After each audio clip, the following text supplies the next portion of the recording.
الله الرحمن الرحيم رب اشرح لي صدري ويسر لي أمري واحلل عقدة من لساني يفقهوا قولي واجعل لي وزيرا من أهلي. السلام علیکم ورحمۃ اللہ وبرکاتہ.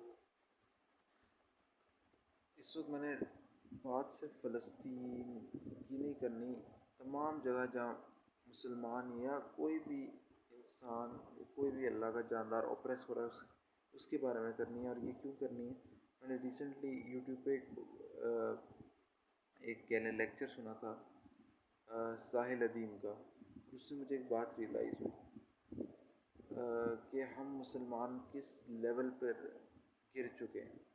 اس لیول پہ گر چکے ہیں کہ ہم میں سے کچھ تو شاید بول بھی نہیں رہے، لیکن ہمارے پاس اتنی فوجیں ہیں مسلمان ملکوں کے پاس، لیکن وہ ساری دیر آل یوز لیس.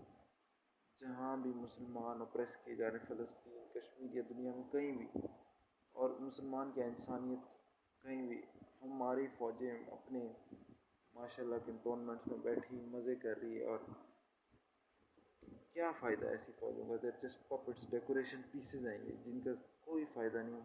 ہم کیا، یا تو ہماری غیرت مر چکی ہے، کیا ہو چکا ہے. ایسے حکمرانوں کو، یعنی ایسی فوجوں کو شاید اس سے بہتر تو میرے حساب سے ان لوگوں کو فوج چھوڑ ہی دینی چاہیے. اگر سال بیٹھے ہوئے اور مسلمان روز پٹ رہے ہیں اور اتنی جرت نہیں کہ کوئی اپنی فوج ہی بھیج دے. یہ ویسے تو یہ پیغام ہمارے لیڈرز تک پہنچنا چاہیے، لیکن پتہ نہیں ان پر کوئی جوں رینگے گی بھی کہ نہیں.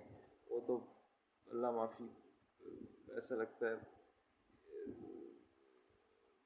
قرآن کے بجائے صرف دنیاوی مال و متاع پہ ڈوبے ہوئے ہیں. ان کے پاس اور کچھ سوچنے کو ہے ہی نہیں، صرف ہر چیز کو ایسا لگتا ہے ظاہر کی آنکھ سے دیکھتے. بہرحال پیغام یہی ہے، شاید کسی لیڈر پہ اثر کر جائے کہ یہ جو آپ نے پاپٹس رکھے ہوئے ہیں، جن کا نام آپ نے ملٹری سو کالڈ رکھا ہوا ہے، اگر ان کو کبھی استعمال کرنے کی ضرورت تھی تو وہ آج ہے.